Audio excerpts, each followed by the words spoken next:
Saludos a todo el mundo. Bienvenido todo al programa.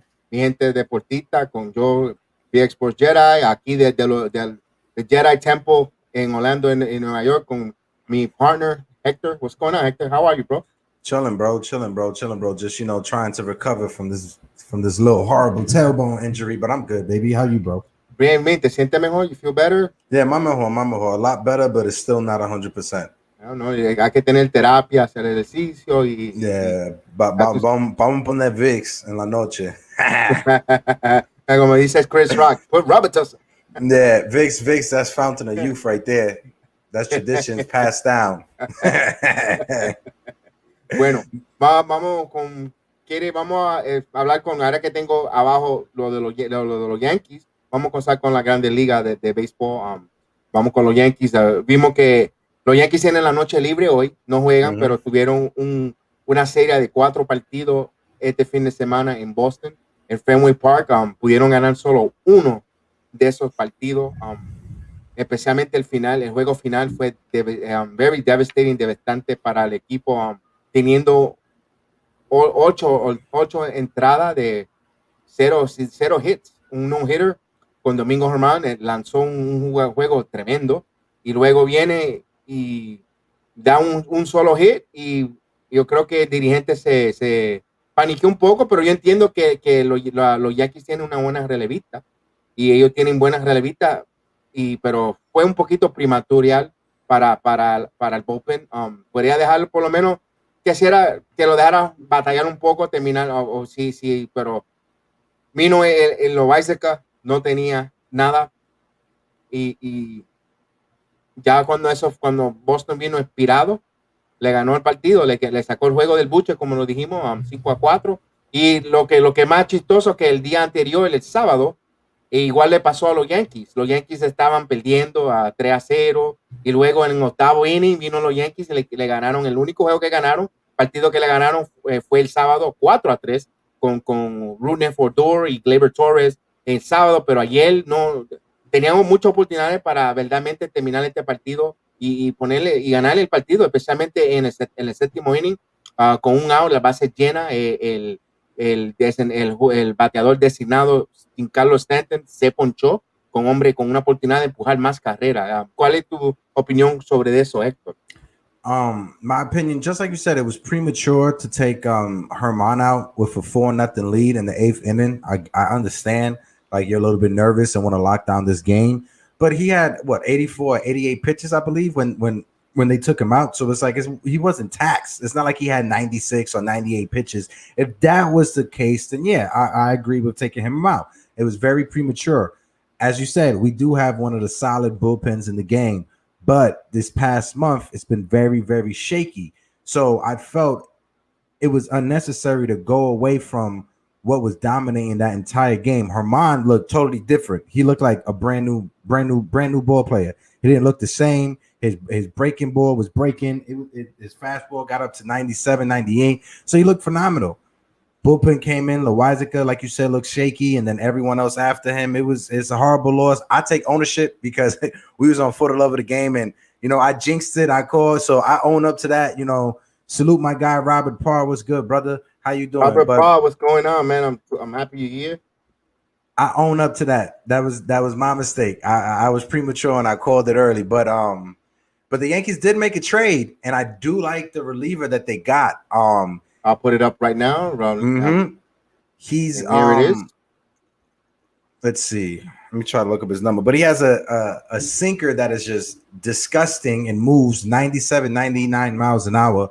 I've watched a few videos, just a highlight compilation of him this past 30 minutes because I just got wind of the news. But he looks good, bro. He looks like a solid arm. We didn't give up that much to get him. I know a lot of Yankee fans wanted to see Park up here in the majors, but you got to understand, Park was 26, a 26-year-old rookie. He was a quadruple A player. He wasn't gonna come up and be an all-star. Like, I wish him the best of luck. Hopefully he proves me wrong and he is an all-star later on in life. But I like the trade. So yeah, I do like the trade as well. Salute to Rob Parr again. Be right back between the show, BX. Absolutely, man. Appreciate it, Rob. That was a good move. Tenían que hacer un cambio, tenían que hacer un movimiento. Do you see they did that move there? The roster, the moves on the bottom of the ticker. You know, they need to see a bullpen arms. I think the Yankees are going to be active in the trading deadline. I think they're going to add. Remember, despite the fact that they lost this 3 out of 4 in Boston, they're only 2 games on the loss column on the second wild card. Yes, Yeah. we are the New York Yankees, and we don't settle for second wild card or wild card. We want division, and we have World Series aspiration. But right now, you need to walk before you crawl. I mean, excuse me, you need to crawl before you walk. I said it backwards.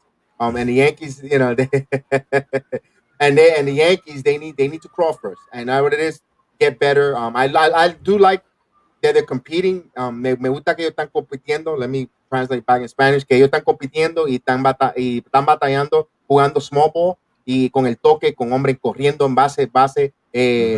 Greg Allen, tremenda influence de jugador.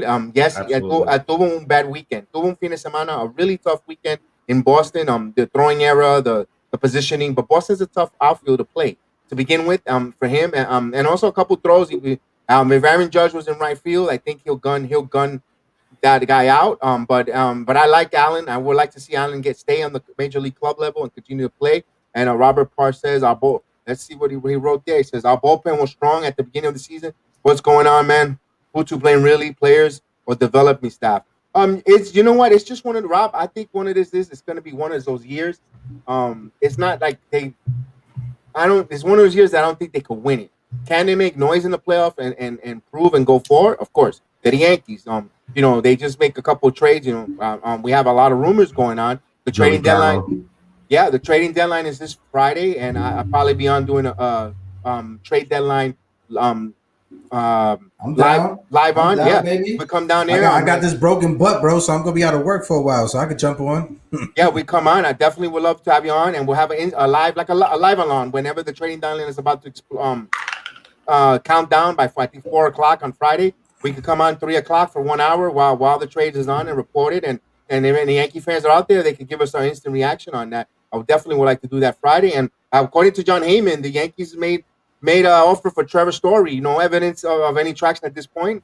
But the Rockies, you know, they've been saying they're not thinking of trading him. But hey, you make an offer you can't refuse. I could see him coming to the Yankees. Mm-hmm.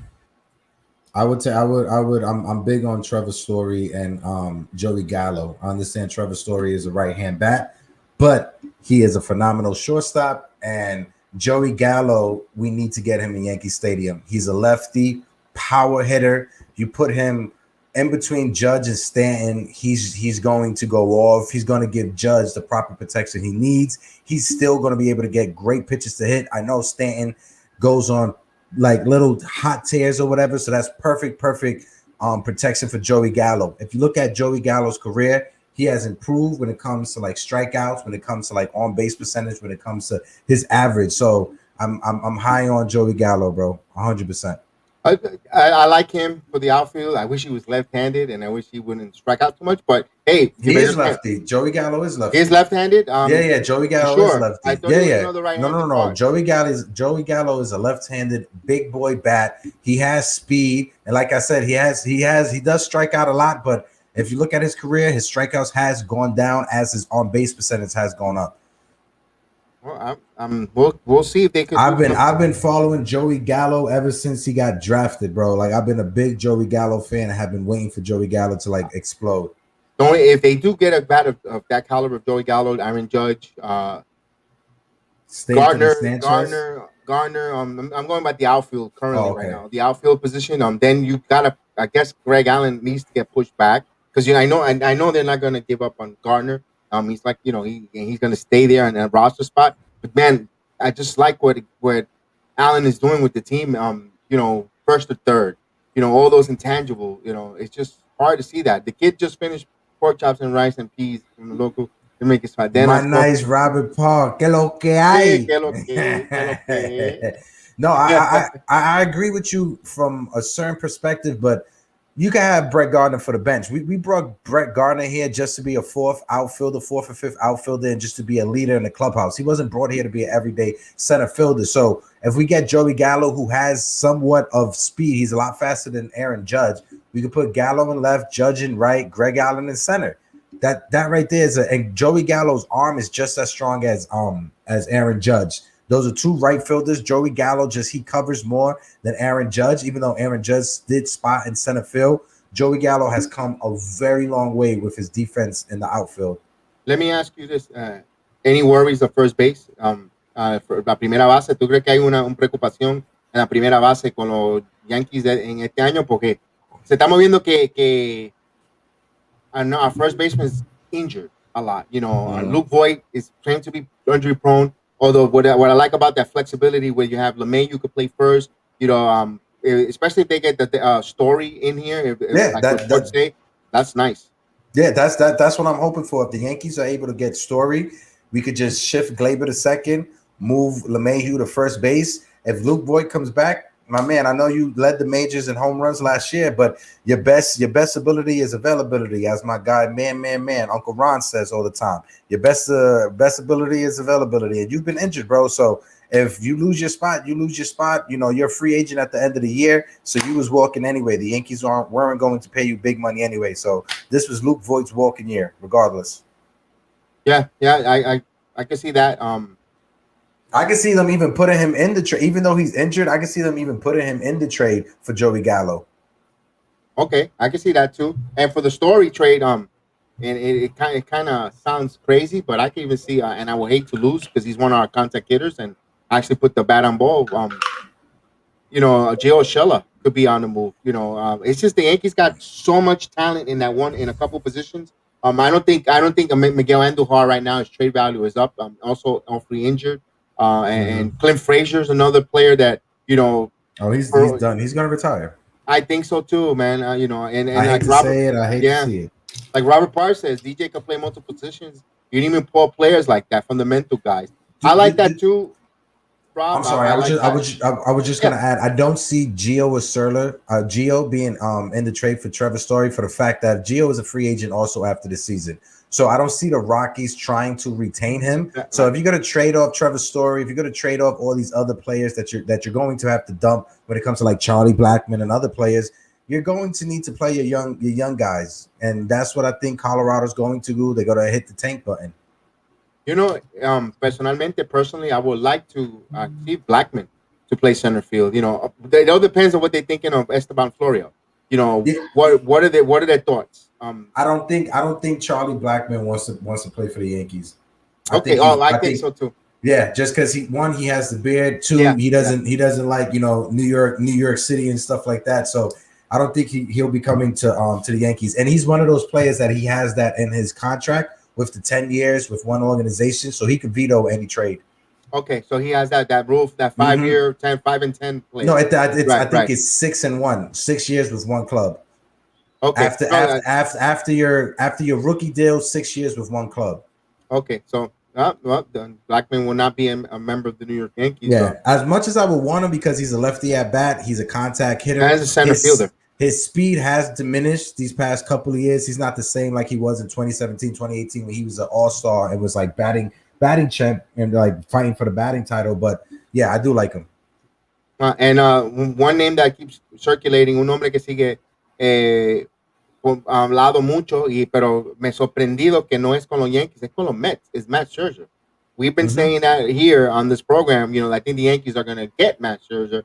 Matt Scherzer will be a Yankees, but everyone's talking it's the Mets. And it don't make sense. Why would you, the Nationals, trade your best ace to the Mets in your division? I mean, we've seen it anyway with Toronto when they traded us David Cone, you know, and we've seen that in those before. But, man, that one's like, wow. If Mets, then when did the roles reverse?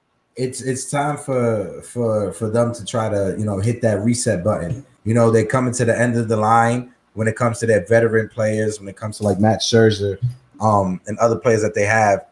They're trying to hit the reset button. So if they could get the best package for Scherzer, regardless of who's it from, they're going to take it. Now, it's not a Yankees and Red Sox kind of rivalry, and it's not a Yankees and Mets type of rivalry. Like, remember a few years ago when the baby bombers were coming up and everybody was like, oh, trade Andujar and Torres for Noah Syndergaard. No, I would never make that move for the simple fact of, one, you're my crosstown rival. Two, why am I going to try to help you improve? You need a second. At the time, they needed a second baseman and a shortstop. Why am I going to trade them 2 young players that could be their corner pieces for the next 10 years for an often injured pitcher like Noah Syndergaard, who is still on the shelf and has not pitched a single pitch this season or last season? I'm not doing that. Yeah, yo entiendo. I agree with that. Definitely. I think the Mets are gonna make moves, man. I think it's gonna be trade deadline. Shout out to the Mets. They're making moves, and we saw a move that happened, not New York related, but I have it in Spanish, guys. I'll translate it. Betances sí está con the Mets. Yes, he's with Robert. He is with the Mets still, but he's injured. He has a shoulder injury. I think he's out for the season. Also, I don't think he'll be back there. The Padres, they acquired infield outfielder Adam Frazier, a second baseman outfielder, move all over the place. All-star, very good. The Yankees will talk about that as well. And hey, the Padres are going for it, bro. Yeah, but the Pirates got a phenomenal package. Yeah. Oh yeah. This kid right here, to Kupita, I'm butchering his name. He was one of the top, because I follow international prospects when it comes to like Jason Dominguez and other players. He was rated as one of the tops, and his ceiling is through the roof. And the Pirates got a phenomenal hold right now. Well, they need to hacerlo. They need to do it because they're paying. They got a lot of money invested between Machado and Tatis. And they're trying to get Joey Gallo. The trade rumor for Joey Gallo is to include Eric Hosmer, just to offload some of that money difference, and include some more of their top prospects, because the Padres still, even though they let go 3 of in their top 15 prospects, they still have a huge amount of top prospects that any team is going to want to get. Yeah, I agree with you, Robert Parr. With Betances, I wanted Betances always to do good in both teams.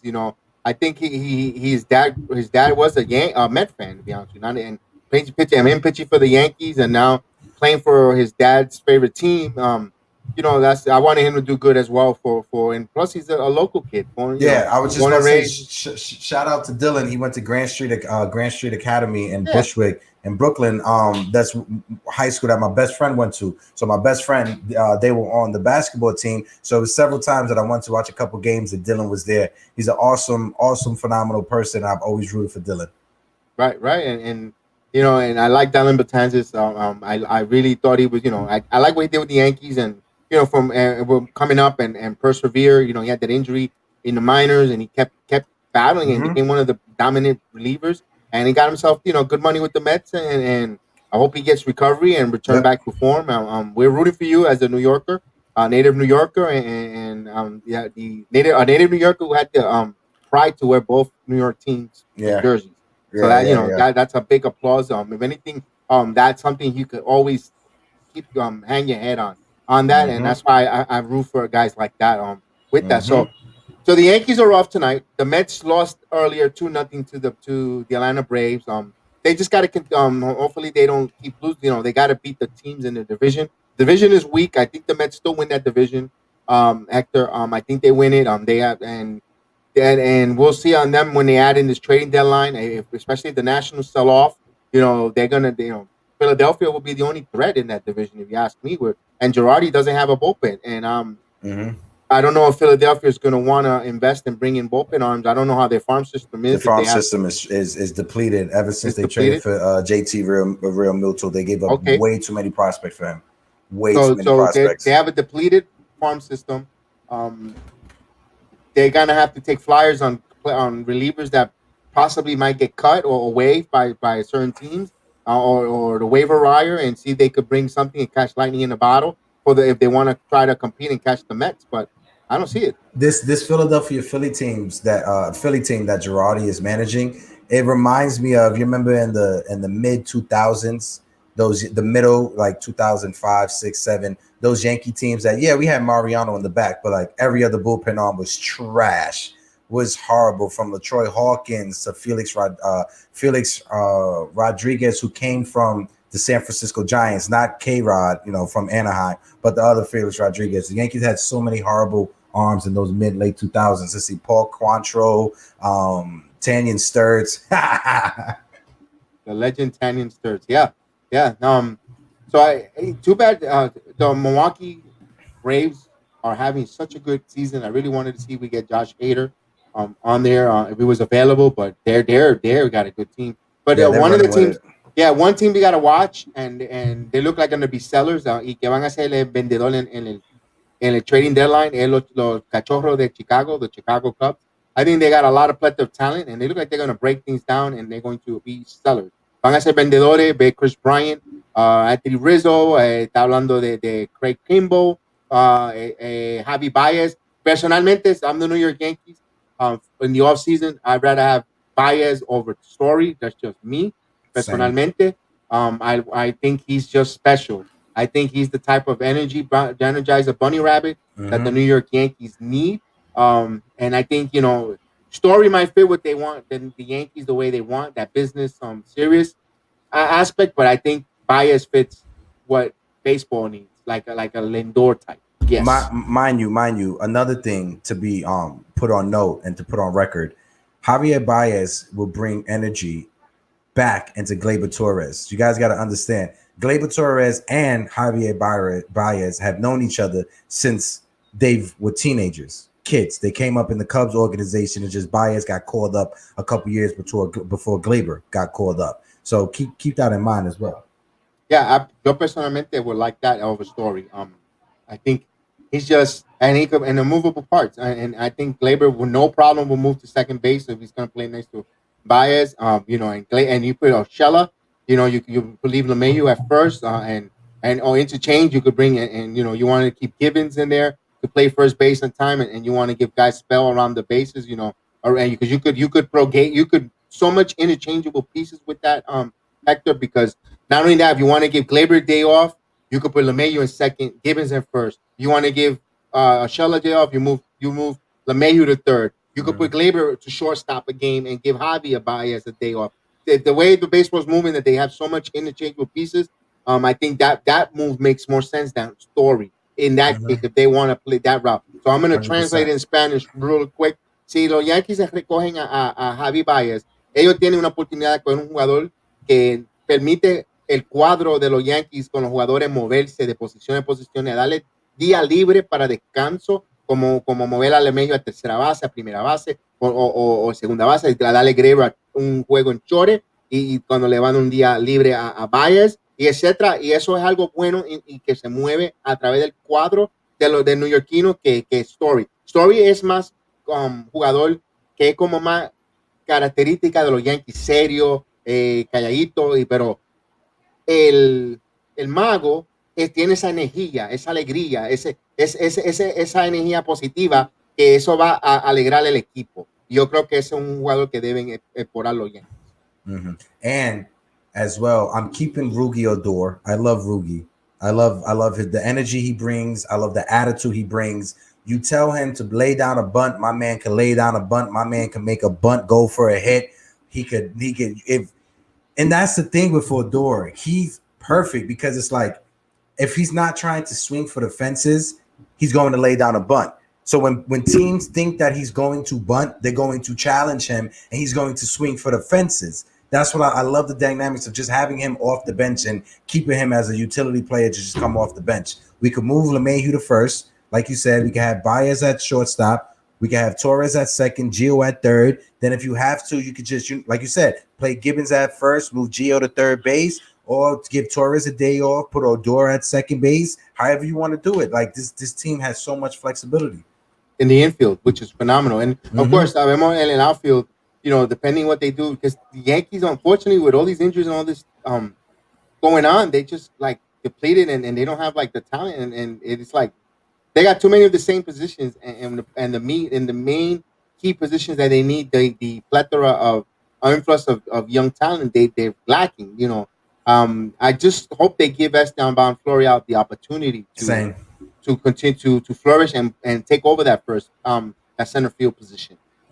Gibbons, now he got injured. He fell off a bat and he injured his leg or his knee or something, and he got injured. And it's like, damn, what a bummer. I know that the Yankees now start a 3-game series in my neck of the woods in Tampa. a couple 45 minutes away. I'm actually contemplating. I was contemplating to go Saturday to the Marlins Park to go to Miami to go see the Marlins and the Yankees at 6 o'clock. I thought about it, but the tickets are really, really good cheap. It's only like $25, and you're like right in the left field or right field line. You pick your choice. It's crazy. Oh it's no, like, it's like $250 over here in New York. And I just thought about because the expenses of the hotel, the gas, got all that other good stuff. But I'm contemplating the Jedi might think about go down there. I like to go to Tampa whenever I can over there, but we'll see on that. But the Yankees play this weekend. It'll be interesting. Va a ser interesante si los Yankees pondrán al bateador designado a Giancarlo Stanton en los jardines. Si van a jugar right field, left field, algo que ver. Y vamos a ver si no se lesiona. Porque let me tell you this. Personally, I understand that, and it's gonna stink because it's gonna be after the trading deadline. Personally, I was, in this point, if he's not gonna be a big contributor, if you play outfielder, and I don't wish this on no one, but if you're gonna be injured, be out for the year. Don't give me this 10-day crap and you're back in here. And then if you're gonna be injured, if you're gonna play the outfield, you're gonna get injured. I prefer, and I don't want to risk an injury on nobody. Don't misinterpret what I'm saying. But if you're gonna, it's gonna help the team if you just shut down 60-day DL. Yeah, like you said, we don't wish injuries on nobody. It's just the Yankees are stuck with Stanton. You and I both, we are avid listeners to WFAN. So I know you listen to whenever Aaron Boone is on with Craig and Evan. And these past 2 weeks, the whole thing with whenever they talk with Boone is Stanton going to play the outfield, Stanton going to play the outfield. And Boone said he's going to play the outfield in this Boston series and didn't play the outfield at all. So you're not going to play him in the outfield in Tampa when they have AstroTurf. You're not going to do that because you don't want his legs to get destroyed and get injured. So you're going to wait till you go to Miami, which has a huge outfield, like one of the best, if not right behind Colorado Coors Field when it comes to outfield depth. That's a huge outfield to ask a man to play that hasn't played the outfield this entire season. So to me right now, Aaron Boone is literally just, regardless of how the season finishes, even if the Yankees make the second wild card or we go like on a phenomenal winning streak and win every game for the rest of the year and win the division, regardless of what happens, Boone is going to be let go. So he has to say, and he has to do whatever he can to try to have some type of cachet to his name when he's like not signed this offseason. He's not gonna be signed by another team. I can see him going back to the MLB where he makes a couple $1 million just to talk baseball for a year or two, and then maybe be picked up by another team later on. Yeah, yo veo la carrera de Aaron Boone terminando como dirigente de los Yankees de Nueva York. Va a haber cambio, pero todavía it's still a lot of baseball. I'm still moving. He estado ya mucho más pelota. No somos nosotros no estamos diciendo que la temporada se ha terminado. No. A 2 juegos del segundo wild card de la división puede ser un poquito imposible porque están a 9 juegos y ellos han jugado, son 3 de 3-10 contra los Red Sox. De 3-10 against the Red Sox this season, and they're not going to win the division. I got to be realistic. As much as I would love to say the Yankees will win the division, but I can see them, can they be on the second or even the first wild card? Dare I say? I have seen them for all my years that I've been a Yankee fan. I have seen them have hot August and September, but recent history where we see all these meltdowns and all these terrible stinky losses and the way they keep getting punched, it makes you wonder, can when is it going to be the drop of water that makes the cup overflow? But it also could be they could be being molded in resilience. You learn out of baptism on the fire. Pressure is a privilege, and if they got all this pressure, and diamonds are made under pressure, and if they could learn from all these embarrassing meltdowns and losses and just galvanize them as a team, come together, could go the other way. So it'll be interesting to see the character of this team, if they're going to flourish under pressure or they're going to fold like a cheap suit. I want, like I say, I don't want to be the one being a doomer, but we still, like you said, we're 2 games behind for the wild card. If we make some moves if we call Texas and trade for Gallo and Kyle Gibson, the starting pitcher, I think that would be good insurance. We have Severino coming back, and we have Kluber coming back. Jameson Taillon has made a complete 360, as 180, I should say. He has totally switched up my entire perception of him. He looks like a different pitcher these past few outings. I know against Boston it wasn't the best, but besides that, these past 5 or 6 outings, he's been phenomenal. So if you have Garrett Cole, Severino, Taillon, and Kluber, and we add Kyle Gibson, that's a nice run. You could put Domingo Germán in the bullpen to give you that. And tú sabes lo que tiene, tú sabes lo que hay, el common denominator de todo eso, the resurgence de Taillon, poquito, y nobody wants to talk about it. ¿Quién ha sido el receptor de él cuando él está lanzando? Gary Sánchez. Tanto que el dominicano receptor coge tanta sling and arrows, so much sling and arrows that Gary Sánchez get as a catcher. Oh, he doesn't frame his defensive metrics. He's a little bit sloppy. You know, the book is large. So much negativity, but Taillon has turned it around. He's known to Ashoka's not catching him. I know Ashoka's hurt, but Sanchez has been catching him, and he's been turning around. Remember, Sanchez has been a catcher on these teams that have won over 100 games in the past few years. You know, Masahiro Tanaka. And it's slowly but surely Taillon. I'm not saying he's Masahiro Tanaka, but he's slowly coming into that Tanaka role in the regular season. Remember, postseason Tanaka, as much as I wasn't so with Tanaka in the regular season, but postseason Tanaka is a phenomenal pitcher. Yeah, it was locked down. Right. But Taillon is starting to kind of play that role as that. And like Rob Pops said, the Kluber was looking good earlier. Always a health issue. The question for me, can our pitching staff last the season health-wise? That's why I would love to get for them to add a, the big dog pitcher like a Scherzer and one more, and like you said, if they could get Gibson, that's a good pickup. Barrios from Minnesota, but I think Mets are hot and heavy on him. I love Barrios so much, bro. I love Barrios, man. Would Minnesota? I don't think Minnesota would want to trade with the Yankees. They can't beat them in the playoffs, and they're gonna want to trade and give them a pitcher to they'll never break that. And in my history of being a Yankee fan, I do not recall the Yankees and the Twins ever making a trade. Chuck Knobloch. But that was right before he forgot how to throw to first base. So they gave us damaged goods. you can say that. They're minor trades. The big one, that's that one with Chuck Knobloch was a big trade on that one because we got an all-star second baseman in those 90s teams. But Minnesota, I don't see Minnesota trading with the Yankees for Barrios. I would love that, but it is funny too with Chuck Knobloch. And I can see that, there's going to be a lot of different, could the Yankees, I wouldn't be surprised if they get a back catcher. Beltran next year, bro. I'm going to keep on preaching. I know we're not next year, but that's what I'm going to keep preaching. But like you said with Gary Sanchez, people have had Gary Sanchez on a wall and target for like the past 2 or 3 years. Gary Sanchez has showed up. He has been on the field. He played more games than Aaron Judge has in these past 3 years because Aaron Judge has been hurt. Aaron Judge is not always healthy. Gary Sanchez is there. He has taken the abuse and he has taken the beating from Yankee fans. I get it.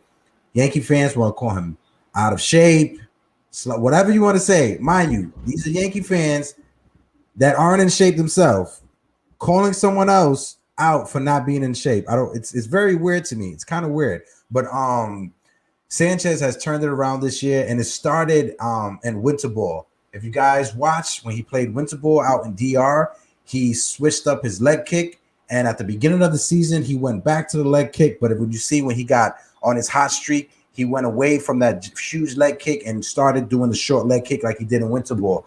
And he's been hit. He's had a 280, 290 average over this past couple months. Gary Sanchez was literally hitting below 0.90 at one point this season. He has gotten it up to 230. He's doing something.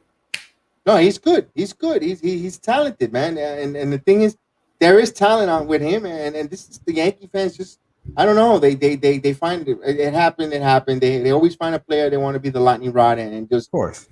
Ray Rod. We could go back even. I'll try to remember the early '80s team, the early '90s team. There was players that they were just on top. Then he's not hitting, and then he just comes up. Tino Martinez when he first came on board with the Yankees. He was filling Don Mattingly's shoes. He did a hell of a job. But they were on him in the beginning. Jason Giambi, they were on him a little bit. There's always a person that they find to attack. Giambi deserved it though. Giambi deserved it though. He stole that bag from the Yankees, and he was like, "Oh God, I got random viruses in my bloodstream or whatever." But we knew what it was. It was the steroids. I'm not gonna make light of his health issues, but one thing I can say is that like Jason Giambi is the reason I learned what a cortisone shot was or what that was for as many as he got. Mind you, I was in the 9th grade, 10th grade when he came, when all of this was going on. So I was like, what is a cortisone shot? So I learned that in 10th grade because of, Jason Giambi. So salute to Giambi for teaching me some stuff when I was young. Oh man. It's like, what do you say? Oh, I don't think of the Pedro thing. That's very interesting. Pedro Martinez is the pitching coach. Robert Parr's on board, man. I'm on board with you with that one, man. Man, that'd be hilarious. That'd be not hilarious. It'd be phenomenal to see that. That'd be phenomenal. Or I could even see Andy Pettit coming as a pitching coach with Carlos Beltran. That could be something like that. Or, because CC Sabathia always credits Andy Pettit for teaching him that cutter and helping him revitalize the later part of his career, showing CC how to paint on the left hand side of the plate, the right hand side of the plate, and switching up speed. So shout out to Pettit. CC has always credit Andy Pettit for that. Here's another manager, and we're not calling. I'm not advocating for Boone. I did want a change for him. Let him ride out the season at this point. Yeah. Me personally, let's see what happens. If it goes bad, it goes bad. It stinks. Let him ride out the season. The change had to come earlier. If they were going to make a change, I'm not advocating for him to be relieved of his duties. Let him finish it out. But another name that'll be interesting is David Cohn. I think David Cohn has been on the broadcast lobbying, craving to manage the team, and I don't think he don't want to manage any other organization but the Yankees. It just the way he comes off on the broadcast, the way he breaks down the game, and the way he says he goes out of his way to embrace analytics, but he also says I'm going to use my gut instinct, and he's just trying to say he's ready for managerial opportunity. I got another one. If we're gonna go with David Cohn, the perfect pairing partner for David Cohn is Al Leiter as a pitching coach. Al Leiter turned his kid into one of the best pitching prospects in the game of baseball coming up. His kid is going to be one of the top pitchers to ever pitch in baseball, and I'm saying that now. If you watch his kid's highlights, he has already taught his kid at a high school level and college level how to paint the corner, like we said with CC. He made sure, and I've seen plenty of interviews with Al Leiter. Al Leiter made sure. That's why he was a part of the broadcast booth with the Yankees and stuff like that, but only for certain games, not all the time. He made sure that, all right, I'm gonna have a kid, so I'm gonna make sure I'm gonna be in my kid's life. The kid loves baseball, and I'm gonna just teach him as much as I can. He made sure that he was his kid's coach because Kev, if you're an adult, if you're a parent, what you are, and you have a kid that has a vested interest in baseball and the game, you're not going to give him to one of these travel coaches and have him just burn his arm out. That's what Al Leiter said. You have all these kids that are coming up and all these travel teams. So you're pitching Sunday, Wednesday, Saturday, and you're 90 pitches, 100 pitches. And if you have a phenomenal fastball like his kid did, all they want you to do is just throw it, strike everybody out. Just throw it down the middle and strike everybody out. He made sure that he taught his kid, no, you paint the corners, you change speed, you keep the hitters off balance. And that's why I feel his kid's going to be one of the top pitchers in baseball coming up, man. Oh, absolutely. Hey, Hector, what do you think about this question of Robert Parr? Baseball fans, I think it's the Mets because they look like they eat a lot of meatballs. Well, as somebody myself that is, in that class of overweight. Me too. I'm not. I can't hide it. I do not body shame when it comes to that. But if I'm going to pinpoint one out, I would probably say Yankee fans, for the fact of majority of Yankee fans from New York City that migrate and move around are from Staten Island. And Staten Island is known for phenomenal Italian food, right? So you're not leaving Staten Island. So if you have that food That's all right there. That's good food. It's not that much exercise you're gonna be doing. So the Staten Island fans to me, probably in baseball. But like I said, I don't body shame because I am a part of that overweight class myself. I got a little rubber rub tub. Yeah, no, but it's funny. I just wanted to put No, that of light course. and have a laugh on our expense. But I just thought, Yeah. have you seen that? They got Shake Shack in City Field, man. Shake Shack. They got all the, Man. mamas of Corona, not so far from there, man. What I'm going to say about Yankee Stadium and Citi Field.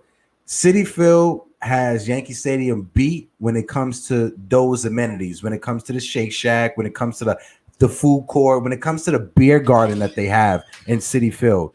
Yankee Stadium to me, the new Yankee Stadium, it has tradition, and it's like manufactured tradition because they try to highlight a lot of the old stuff. But I love that Yankee Museum. I'm not sure if you ever been there or to the new Yankee Stadium and the Yankee Museum. They have like they have a setup that is like Don Lawson throwing. It's to commemorate the perfect game Don Lawson did in the World Series. So he's throwing the ball, right? He's throwing the ball, and as it releases from his hands, it's like a book stand that gets bigger and bigger, and it has a ball signed by everybody who ever played for the Yankees ever. Right, so it has a ball signed by everybody who ever played for the Yankees. So as it's going down, it's getting bigger and bigger and bigger, and then it's getting smaller and smaller and smaller. And at the end is a statue of Yogi Berra.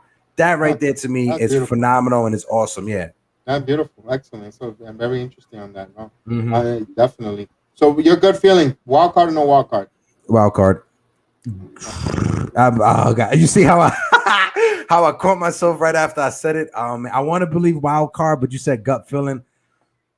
Gut feeling, if we don't make the trades that we have to make, if we don't trade for Gallo or Gibson or for, why not trade for for Baez, because it's just a salary dump at the end of the day. I think the Yankees could take on the salary. I know they're trying to get under the luxury tax, but you got the money to spend. He's a free agent. He's a free agent. It's a rental. No, exactly. So it's not going to you're going to have to give up more for Story because he's younger than Baez and he has, more of an upside supposedly. I do like Baez a lot more than Trevor Story. Baez has won. He won a World Series. I will bring him in here. But we'll see what they do with that and the trading deadline. I think we'll put that notification when we do that trade deadline watch along, which I think we might do. I think I'm down for it. I want to do the trade deadline on that. And then so we'll conclude the baseball, and we got some news, man. Some breaking news. Some huge breaking news in the world of the NBA. Let me get that banner. Let me find the trade that was available. Here we go. Bam. Memphis is finalizing a trade to send Jonas Valanciunas and the 2021 number 17 and 51 pick to New Orleans for Steven Adams, Eric Bledsoe, 2021 picks, number 10, 40, and a protected 22 first rounder. What are your thoughts with that breaking news? Like I said, like we discussed it in the pre-show, I totally like it from the Memphis point of view. You're switching up, you're going to waive some players, but when it comes to the picks 10 and 40, they move up from 17 and 51, and they get a protected 2020 first round pick. So I like the move for Memphis. It just scares me a little bit because as Knicks fans, we want Lonzo Ball. So this right here shows that the New Orleans Pelicans may be shedding salary just to try to offer that contract to Lonzo. See, yeah, they're gonna keep. That shows. This is hilarious. Bledsoe curse. Where he goes. Hey, Rob hit it on the head, bro, with that one.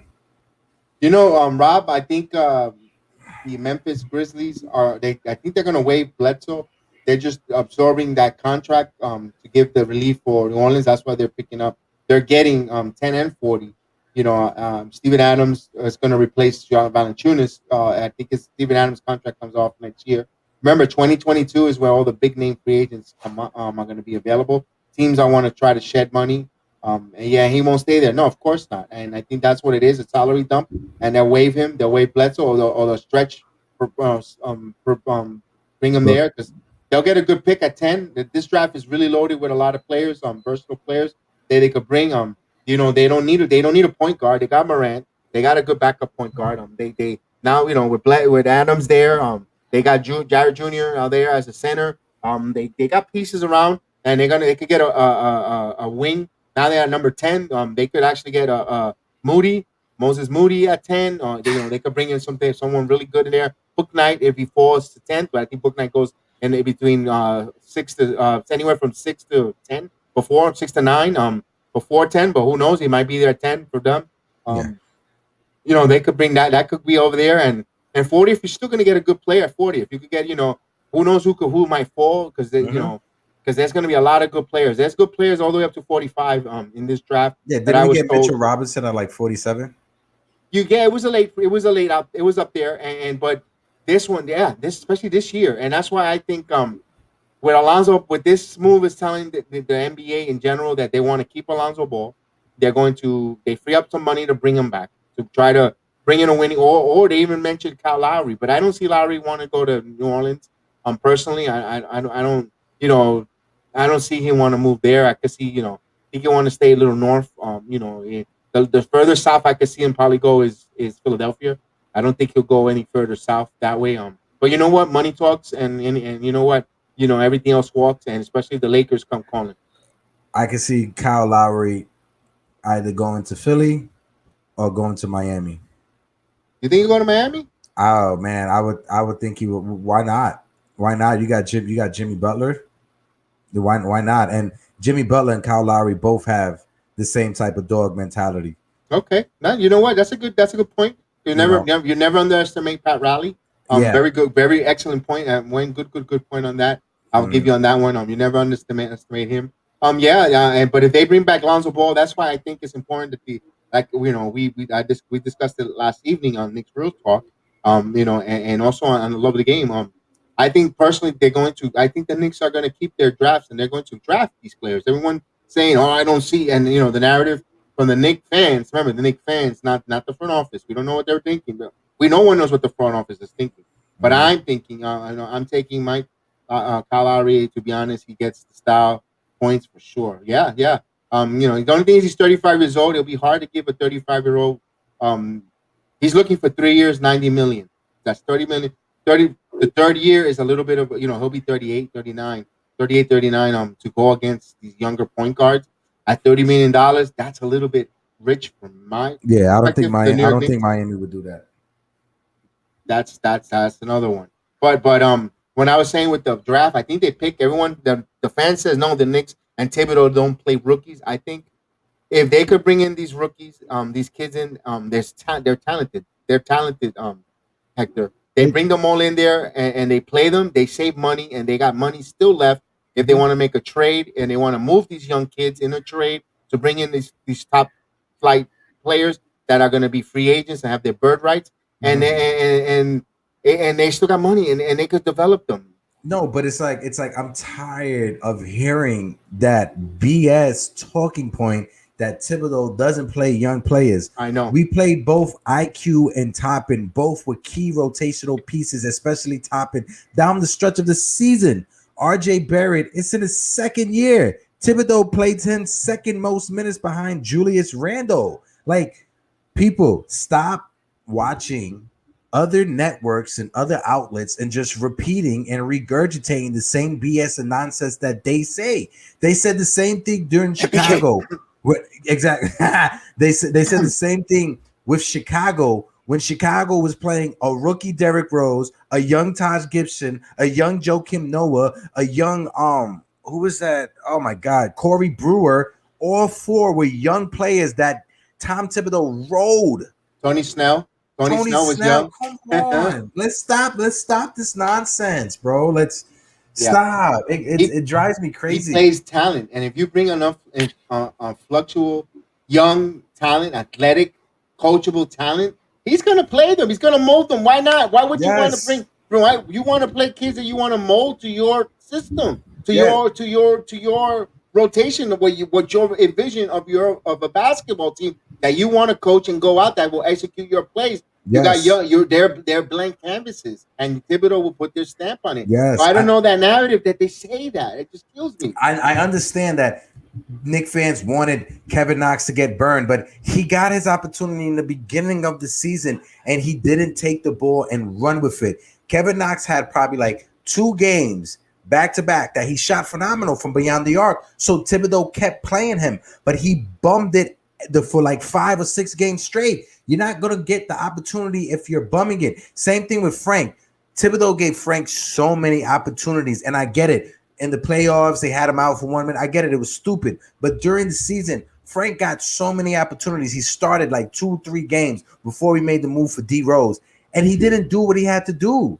So if you're getting opportunity, this is a team that's on the trying to make a playoff push. Let's be real. When we started the season, we didn't go with the idea of like Randall's going to be the best player. No, we wanted to build up its trade value, trade him off. But we saw what was happening. So the Knicks had to adjust. They made the move for D Rose. If you weren't doing good, you're not going to get burned. That's on you. This is the NBA. This is not NCAA. This is not travel league. This is not AAU. This is the NBA. Well said, man. Well said, because I dislike that concept of Thibodeau, but that's why and it's not a popular opinion. I get it. What I say, and I think they're going to draft all their 4 rookies, and they say I don't see the Knicks coming in the season with 4 rookies on their roster. Expect not. If they all going to make under $9 million collectively, and they all got talent, the way this draft has been scouted and said it is, you bet your rear end $9 million you're going to bring these 4 players that can contribute, that are going to be in position. Look, position of and the thing is that when this draft is strong at is a position of the Knicks need. Point guard, Sharif Cooper. You're telling me I guess he's 6 foot, a little bit undersized, but it's always a lot of other NBA players that we can sit here all night. Isaiah Thomas, we could talk about so many. I'm not saying, and do not misinterpret me saying that Sharif Cooper's going to be Isaiah Thomas. Heck no, you don't know what he's going to be. But I'm saying size-wise, there's a lot of players that could contribute to the team. Sharif Cooper, if he's there. Miles McBride from West Virginia, another point guard you could bring in there that could be at that 19th, and then I hear the most one. Now it's not ridiculous because everybody's entitled to their opinion. Everybody's entitled, and I respect it because that's your thought. That comes out of that makes you. That's your thought, and that's your conviction. But to trade every bit of our draft to move up 4 slots, that's kind of, to me, it's kind of, you're going to take 19 and 21 to move up to 16 or 15. That's kind of tough. That's kind of rough for me, in my opinion, because you're only moving a couple of slots. If you're going to take those 2 players, you're going to get yourself a bona fide player that's going to be an all-star. That's going to be like, damn, that's an all-star. But we'll see what's going to happen. And like I said, it's everyone's different thoughts, and I totally appreciate that. That's what makes the discussion and the dialect and the back and forth in civil back and forth discussion about different opinions to see if we can see what you're thinking, what I'm thinking. Maybe somewhere down the middle, the right solution comes up for it. So at the end of the day, we all want to win. That's the thing. Yeah, so I think they're going to go. I think they're and in this draft, there's point guards, there's shooting guards, 3 and D, and small forward, that the Knicks desperately need on this team, and there's so many of them up and down, and also and then in the later rounds, in the second rounders, there's some good centers, backup centers. You're not going to get, and guys, I'm not saying you're going to find Shaquille O'Neal, you're not going to find Dwight Howard, but you're going to find good centers that could pass the ball, that could play the, maybe stretch 5. They might be shortcomings, but that's why we have Mitchell Robinson, and that's why, we just want a backup center to come in and spell Mitchell Robinson and do something different, but also bring the big man attributes as well. What people haven't been talking about with this draft, and I've seen one person, I shouldn't say nobody. Shout out to FYF Sports Debate, because he mentioned this a few videos ago, or somebody on his panel did. But in this draft that's coming up, a lot of players didn't get spotlight because of the world that we live in today. Right. I'm not going to say it because of TOS terms and stuff like that, but the world that we live in has forced us to adjust to certain aspects. So when you look at scouting prospects, it's a whole new ball game nowadays. A lot of players did not get the proper show case when it comes to like nationally televised game, when it comes to tournaments. We didn't have that last year, and this year. This draft was already projected to be a deep draft because of the talent level. So with that being said, and the unknown when it comes to a lot of these picks, there's a lot of sleepers in the later round. So I know we have 19 and 21, but there's some sleepers in the later round that I believe that we could snatch up. I would love to snatch up that center out of Turkey, I believe. I don't know his name. You know, I know D is balling, who was on with us earlier yesterday, said that he's probably going to go 10. I'm hoping that he just falls to 19 for us and we take him with the 19th pick. It's called Aspen Sinagu. Yes. Aspen Sinagu. He's 19-year-old Turkish. He was the Turkish MVP, by the way. 19 years old. He's 6'9", 240 pounds, growing. So they're projecting him as a center. They're projecting to be 6'11". You know, he's still 19 years old. He's 19 years old. So is he 19 or is he going to turn 19? That I don't know his exact date of birth. I just wrote the age down. Copy. He averaged 19 points a game, 19.2 points a game, nine and a half rebounds a game, 1.7 blocks a game. He shoots 81% from the free throw line. And he shoots 19.9% from 3-point line. Yes, he needs to get better at the 3-point, but he's a center. He's a stretch five. He got the opportunity that he's a threat at center. That's a good thing. And also he averages 2.5 assists in 30 games in the Turkish league, which is a very good NBA style kind of league. They're very formidable. They play a bunch of men there, and you know that's a good numbers. When they say that league could translate to the NBA, it's a really good the Turkish league, and he was the MVP this season that concluded. So when you look at international leagues, when it comes to like Turkey and Spain, and those play styles do not like for his numbers to be 19 points a game. Luka Doncic average not even was 10 points or 11 points a game when he played overseas, but people saw his ability to play. He was the MVP in those leagues, but those leagues don't have 20 points per game players. So for him to average 19 points and to do what he's doing when it comes to those stats, that right there shows that hopefully that's a huge steal in the draft. Yeah, no, but I think he'll go top 12. I don't see him going because he's a Turk, and besides, and don't forget the Australian League. The Australian League is another league that is really strong, and that's why Josh Giddey. I hope if he's there also for the next 6'8" point guard. But they say you can move him to the 3. I would put him at the point because he has good handles. He had formidable numbers as LaMelo Ball's numbers were good. I like Josh Giddey, and he has a good court vision. He sees the ball at 6'8", and at that height he can see the court. And he has great court vision, and he could shoot, and he could pass the ball. And he just got to work a little bit. They said the only thing now is that he's got to be able to work on his technique on shooting. But that's why we have Bryant and Payne that will work with him and help with the shooting ability if he's there. But I could see San Antonio scooping them up or other teams before that. To me, the names are going to be there. I got Sharif Cooper, and I got if it's Chris Duarte, and I think Chris Duarte at number 21 for the New York Knicks will be or 19 either or, but will be a home run. I don't see San Antonio taking Josh Giddey at point guard because they have Dejan Walker, I believe, who's their point guard, and they have another young point guard as well. Last year they passed up on Tariq Halliburton because of that. So I don't think. Hopefully Josh Giddey falls to us. Hopefully, or the Pacers. I can see the Pacers too because remember they haven't been. They picked right after San Antonio. I got them actually with the Pacers. To be honest with you, I just turned the page and looked at my draft board. I see him with the Pacers because Rick Carlisle is the new head coach there, and he likes the international players. In Dirk Nowitzki, Luka Doncic, before Boban Bogdanovic, they get that there. And I love the name too, Robert Parr. That was my go-to line. If they were gonna draft the Knicks, would have drafted him on draft night. I'm like the Knicks drafted Giddey. All right, so I was gonna throw that on there. So good one, absolutely. So you see that name there, and going back to Chris Duarte, if the Knicks were to pick him up, it's going to make a lot of business. His draft by the Knicks, he'll be right away one of the highest jersey sales for the New York Knicks. The reason why the Turkey kid? No, Chris Duarte.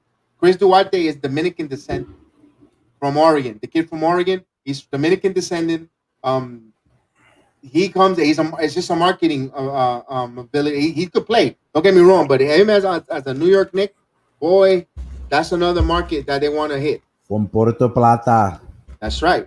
So and they bring him in there. The jersey sales will go through the roof, in my opinion. So if he's there at 21, or if Sharif Cooper's still there at 20, if Sharif Cooper and Duarte are both there at the same time on 19, you go ahead and pick Duarte and pick up Cooper at 21, because I don't think the Atlanta Hawks will take Cooper, because the Atlanta Hawks got Trae Young. Why would they bring another, unless they really, really see being the New York Knicks.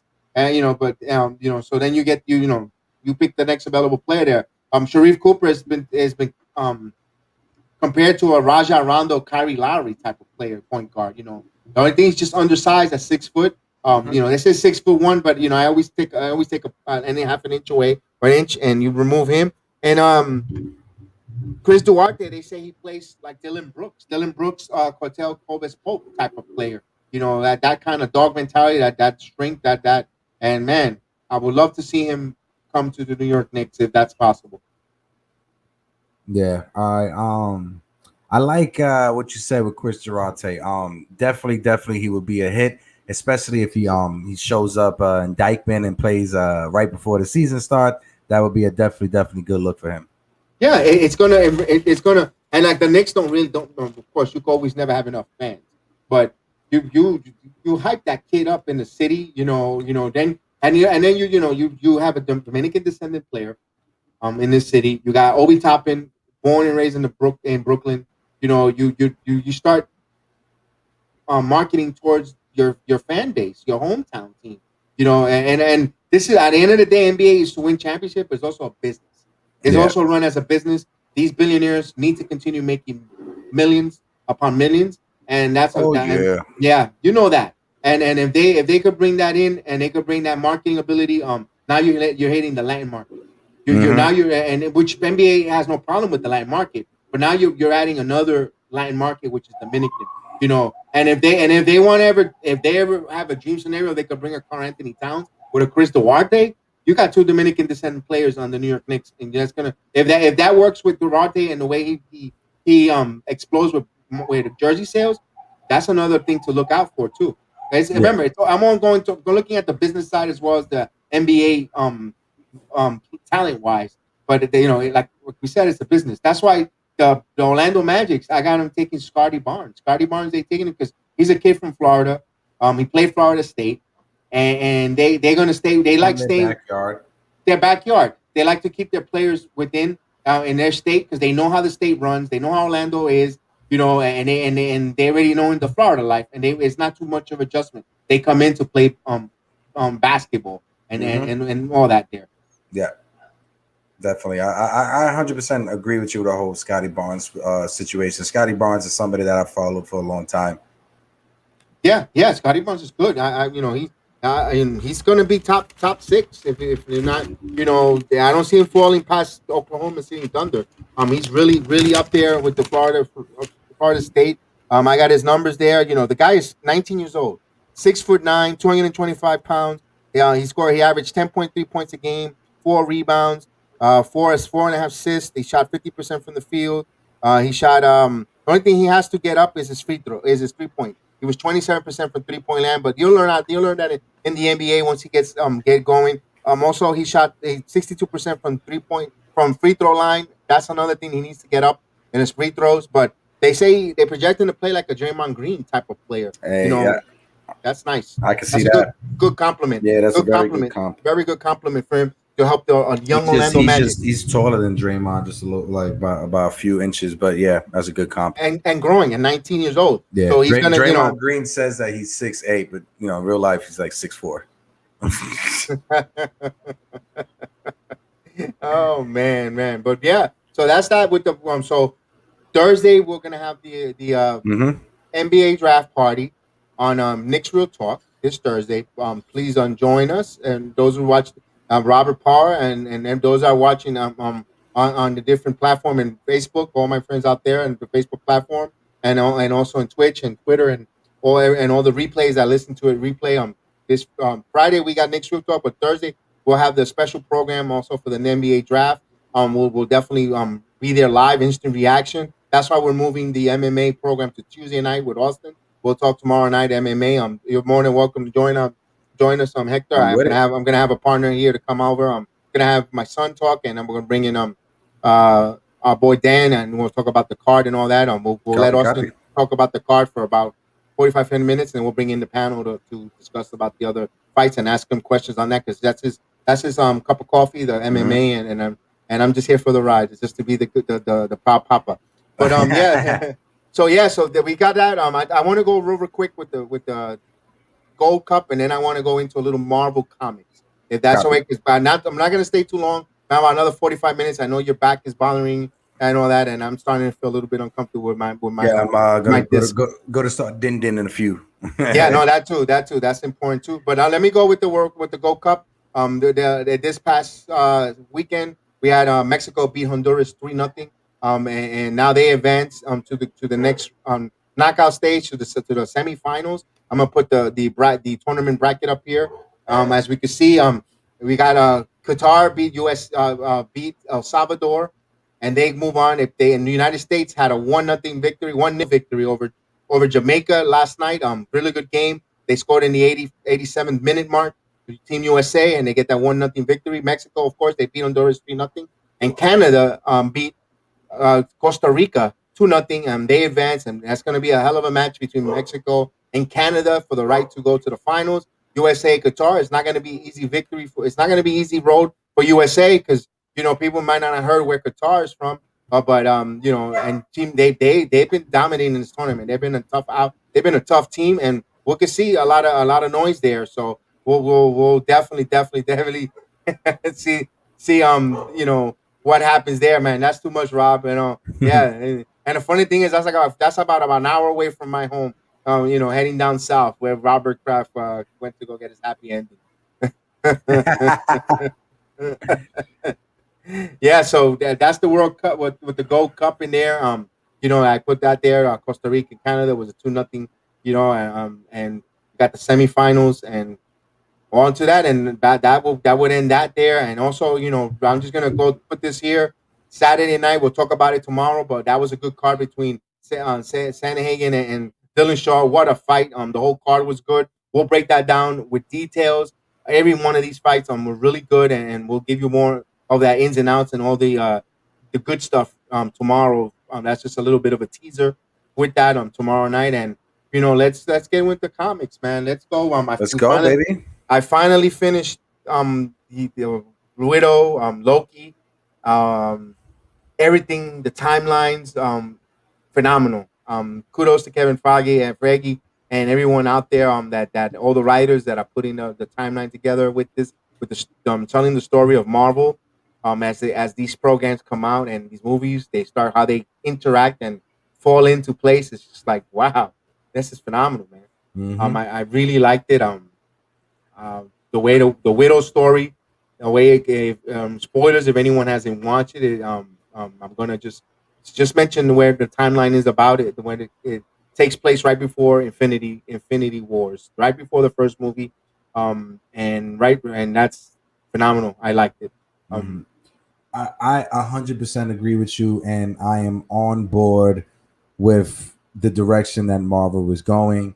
Loki, to me, out of these three series, when it comes to like the Scarlet Witch and Vision, or Captain America and Falcon, Winter Soldier, the Loki series was my favorite out of them all. It explained and it set up the entire future of the MCU. We have Shang-Chi coming out in September. We got Spider-Man coming out. We got Doctor Strange into the multiverse. Spider-Man, to me, is what I cannot wait for the simple fact of, one, they're going to have the different versions of Spider-Man. They're going to have the different villains. And then they're going to also be introducing one of my favorite that's been come up within these past 10 years, American Chavez. American Chavez, she has a power and the ability to punch holes through universe. So when you have the universe of multi-madness coming, Spider-Man is setting that up, or vice versa. She's going to be a pivotal part in it, and I can't wait for it, bro. Like, the entire setup is phenomenal for me.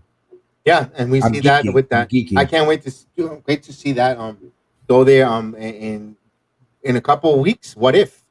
The series What If is coming out. That's going to be interesting on that animated series to see what if, see what all that different things. It's going to be fun to see what did they have in mind and what storylines they want to read to us about it and tell us about it. Robert Paul says Punchos to the universe. Wow, yeah, I gotta man. check that out. Man, everybody, man, if you whoever's watching this, man, if you got a second, just YouTube American Chavez and her backstory, bro. It will blow your mind. IGN did a video on it, or I think Variant Comics. Look up Variant Comment on YouTube. Variant Comment, put American Chavez, and they'll give you her entire backstory in like 3 to 4 minutes. Yeah, they do a good job there. And Cosmic Wonders, a plug to them. Cosmic Wonders is dope. I listen to them, but sometimes they get a little. They had me crazy with WandaVision. Everything was Mephisto, and they struck out big time. Oh no, I think Mephisto is still coming. He's coming, bro. But it wasn't the main villain in WandaVision. They teased it in Loki.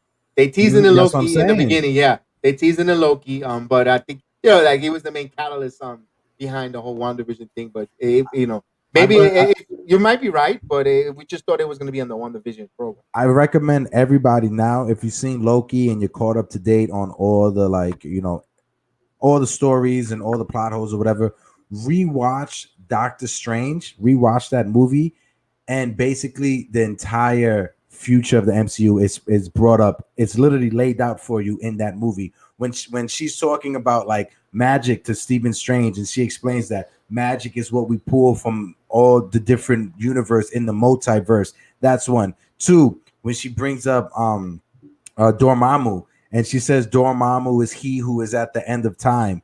The end of time was the Citadel. That was, that was Kang. That was, he who remains and stuff. So it's like that movie, Doctor Strange, if you rewatch it, it literally lays out the entire future. Yeah, I agree with that on that there. And also you remember you're gonna have Thor Love and Thunder. That's gonna be also another one coming out. It's gonna be a variant version. It's gonna be a version of Lady Thor. Like this Loki movie just set up everything else, because everybody, how are they gonna do Jane Foster and being Thor and blah blah? No, it's a variant version of Lady Thor. That's all it is. Yeah. And you got that. You also got the Guardians of the Guardians of the Galaxy or the what is it? What did he call it? He said I call it Space Bros.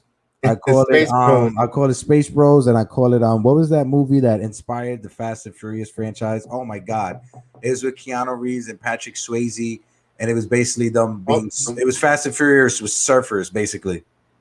Oh, Point Break. Point Break, yes. Point Break. Also, Robert Paul, She-Hulk is coming as well. We see Robert Ruffalo has been said he's going to be made there. Hulk. They have to. They cannot do She-Hulk without Hulk, because he's the one that gives. According to the storyline in the comics, he gives us the blood transfusion that turns her into She-Hulk. So that's going to be important to see there. And then one thing that I got excited that they're going to revitalize and bring back the actors for Luke Cage, Charlie Cox as well for Daredevil, Jessica Jones, and I even think Iron Fist. Yeah, they might bring. They're not going to recast them, which I was okay with it. I'm happy. Yeah. I thought I liked it. The actor that played Danny Rand for the Netflix series, he was okay. He was. It's not that I had an issue with him.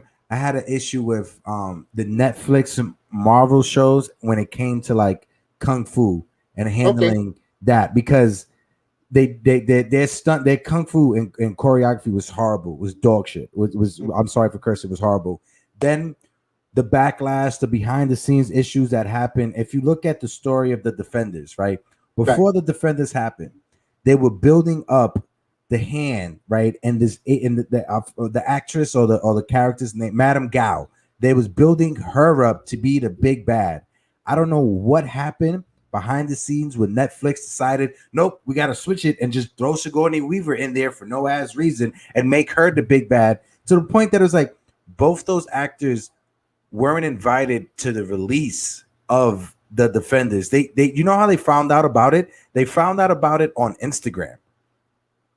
Well, because the Disney, that was when the Defenders was coming out, was when they were doing that transition. When Fox that's what I said Netflix. My issue was with Netflix and their entire writing staff and their entire, because they knew they were losing the rights to Disney Studios you know, that with the series and all that, because they were, you know, that the stream was coming up, and they just half-assed it, if It's you still ask a me. doo-doo move to like No, do that it whole was, thing. It's it a was. very So no, doo-doo and I move. think, Yeah. and out of all the series, and everyone first was saying Jessica Jones, and they were saying Iron Fist wasn't so great. I liked them all, but Mhm. the one my least favorite out of them, and I liked it though, was the Defenders. I thought it Yeah. was rushed, 9 episodes or Mhm. 8 episodes. I thought they rushed it. The storyline was quick, and there wasn't really there was no substance. It left us, you know, Yeah. like really, you hype these guys up all together. You had to make this like an Avenger type team up. Like, damn, like wow. And then when they made it such a small series, you know, out of all of them were like 13 to 14 episodes. They only made this 8.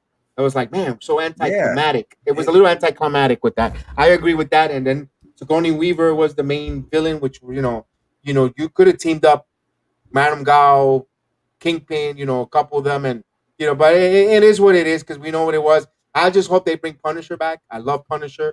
oh, absolutely. He was a good actor. And he could, and I want him to repress his role as a Punisher in the MCU universe.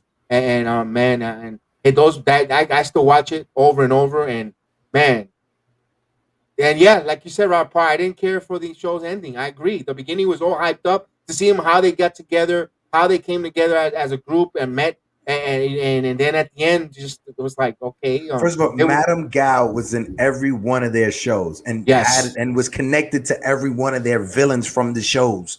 Like she was you guys were setting her up to be the big bad, and you just like they throw in Sigourney. Now, if they would have made the lady that played Trinity, her name escapes me, but she was in the Matrix from Jessica Jones.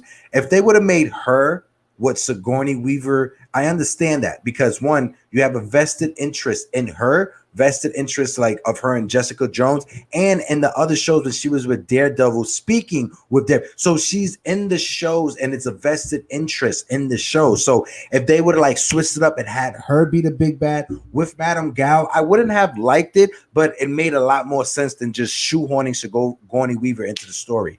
yeah, that was like okay. I know Sigourney Weaver is a big name actress, and she holds a weight in gold where just her being there, but it was just like it was shoehorned in there like, and there was no if they would have let it up that she was in crossed over to other shows prior to that, then I would understand that. And one thing about that, and we understand why because Netflix ended it, canceled them because of the deal. I'm still like what happened to Luke Cage? He became like the villain in Harlem all of a sudden. The Godfather of Harlem, and that was a hell of a program. Missy Mhm. was phenomenal. Phenomenal. Missy Knight Yeah. with the arm. The way the comic book Oh yeah, she was. It was phenomenal. she out of everyone in that like Netflix MCU universe. She was the one that was the most comic accurate. Yeah, yeah, Misty Knight. She was yeah. the most comic accurate. Me, I have a vested interest in Iron Fist because that was when I was in high school. That was one of like the first ones that I was able to buy with my own money from working. So I had a vested interest in Iron Fist and always loved the story of Iron Fist, especially if you're a New Yorker.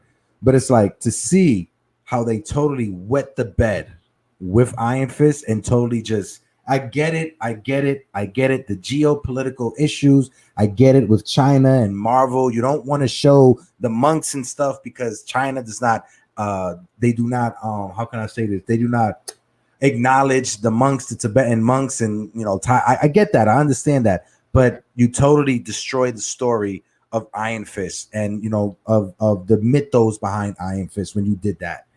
So it's going to be interesting with Shang-Chi with the 10 rings because when I growing up and knowing about comics, the Mandarin is a Tony Stark villain. But I'm glad they're gonna switch it up and they're gonna make it now towards Shang-Chi. And we'll see how that goes with that. I think it's No, gonna be good. but the Mandarin, he's specifically Iron Man villain, but he's also dabbled in like with the Punisher, with the Black Panther teaming up with like Ulysses Claus and stuff like that. But yeah, he is an Iron Man villain. And then one thing that also left me with that with not only Luke Cage, that closure with that Hellcat. She's got her abilities and her power. With Jessica Jones, I really wanted to see another season of Jones. It was really good. You know, in the beginning it dragged a little, but it was pretty good. Don't you see all these bad dudes being recruited by a shorty from Seinfeld? No, yes. no. She's going to Madam, be she's Madam Valentina. She's Valentina. Valentina. I guarantee you, they're going to get Hellcat from Jessica Jones out of that, you know, because she's locked up in the in the arc. No, in the arc where that's right. In the where arc, everyone else got locked up. She's there, so they're definitely going to go there to go get her if they haven't already. Right. That's you know, and one thing that I thought the Patriot is it the Patriot? No, the guy that had that got the US power soldier. He's US soldier. US soldier, but he died, didn't he? Or she recruited US soldiers. She recruited no, not the fake Captain America. I'm talking about from Jessica Jones. That he was another. Oh yeah. He died. He died. Yeah, he was supposed to continue going that character. He's been in the comics a real damn, I forget his name. I'll get his name. No, I know who he is. Yeah. But she got oh my god, US soldier. She got Black Widow's sister. If you seen Kevin Feige after Black Widow came out, and I think you and I spoke about this, he had to release a statement about the guy who plays General Ross because people kept talking online after they saw Black Widow, like, why does he look so sick? Right? He looks super sick. And, you know, especially what happened with Chadwick Boseman, Disney couldn't just leave that. So he had to come out and say, like, no, he's fine. It's just how we've been shooting him the last several times he's been in it. People don't know about Red Hulk. Red Hulk, General Ross, is sick. He's on his deathbed, and he has to take the super serum in order to, like, heal himself, and it turns him into the Red Hulk. So if you've seen in Black Widow, if you've seen in his last appearances, he has been looking deathly sick. I'm not sure if it's just the actor, like, in his health, he has health issues, but they purposely shot him to look like he's about to die because they got to make him into the Red Hulk. I got you. And you know what? Did you observe this from Jessica Jones? They lived in Manhattan, right? Jessica Jones and her program, and it took them almost 48 hours to get to Rye Playland. First of all, anybody listening, if you're in New York City, Rye to me has the best beach that you could go to in New York City. Just because it's a little bit further out or whatever, Rye has the best beach. But yeah, 48 hours. Shout out to my guy Z for the love of game. If you guys could subscribe, pretty please. Absolutely, yeah. So I noticed they even stopped at a diner. They made it seem like they were taking a trip to Ontario, Canada, and they were just going. And they ended up only in Rye Playland. I'm like, really? I'm like, well, they took public transportation, so you know, public transportation in New York. I know, I'm just joking. They went through Orchard Beach to New Rochelle the local way. They went the local route. I'm like, they went 87. I'm like, what the heck? That was so hilarious with that program with Jessica Jones. I'm like, it really took them 48 hours to get to Rye Playland from Manhattan, man. I never been to Rye Beach, but always took the kids to the park. Yeah, me too. I grew up in that park. I fished a lot out of there. You know, I got it with the boat. We used to get the boat there and go out in the Long Island Sound through there. Good beach. And the pool. You know, Rye Playland pool there as well in the summertime. And that's where the New York Rangers used to do hold their practice facility before they moved to Terrytown. They used to know that. They used to have they used to have to skate around. In the summertime, you see them, and you always catch them there. Absolutely. Robert Parr, for the love of the game. A salute to Zach, my main man there. Yeah, and what are you looking forward to DC wise? Let me switch it on DC. The long Halloween night is coming out, part 1 and part 2. I think that's gonna be banging, that animation. When it comes to animation, I think DC kicks butt. Yeah, because their animation is still, if you take DC animation and if you take Marvel animation and put them side by side, you see that DC, when they draw their animations, it all started back. You remember Batman, the animated series, that very dark cartoon show? That was one of my favorite cartoon shows. But that show was the first show to ever draw its artwork or its characters or the show just completely on black cardboard paper. DC, if you look at it, they still, even though it's all digital and animation or whatever, they still do it though on black cardboard backdrop. Did you say digital? Did you say digital? Did you say digital? But yeah, if you look at it, when I know it's animated or whatever in digital, but it's still on black cardboard backdrop. That's why their animation pops more on the screen than the brightness of like the DC and Marvel. Yeah, that Batman was classic. Clayface was dope. Mhm. I agree with you. Clayface, everything. I still watch that on HBO Max. Yeah. I sit there when there's nothing on. I'll put that. I watch some of those episodes there. The way they did it, and even the Superman, the animated series, the same artist is the concept. No. It's one of the artists, not both. One of the artists, phenomenal. Mhm. But their animated movies. I can't wait to see the Long Halloween. It's a 2-part Halloween. With Anything with Batman. Constantine, sign me up, because I think isn't Constantine in there? Anything with Constantine, sign me up. Yeah, and what about Apocalypse War with Justice League? Oh, that was dark, and that was gruesome, and it was really dope. And they really, really did a justice for Darkseid in that. Shout out my guy Alex Coquito. My guy, man. Love my guy Alex, man. Again, guys, if you guys are watching, if you're in the chat, please subscribe to my guy Alex. He gives you groundbreaking, grassroots from the island news out of Puerto Rico. So shout out to my guy Alex, bro. Love you, guy. He's doing some good work there and reporting. Man, all his videos, I sit there and listen to them. Especially what's going on in the beaches there in Piñones. And oh man, phenomenal reporting, Alex. Keep up the great work. You got my support, my thumbs up always. Same. I throw my comments in there, and man, we appreciate your work out there. And don't walk too far, man. To take back that copper, man. my man Alex, he's always on the move, man. I always see him walking, man, whenever he goes live, love that guy, bro. But he's responsible. He's got his mask on. You see him with his mask. He's absolutely, man. Alex, salute to you, bro, man. We appreciate you definitely. So the long Halloween is up.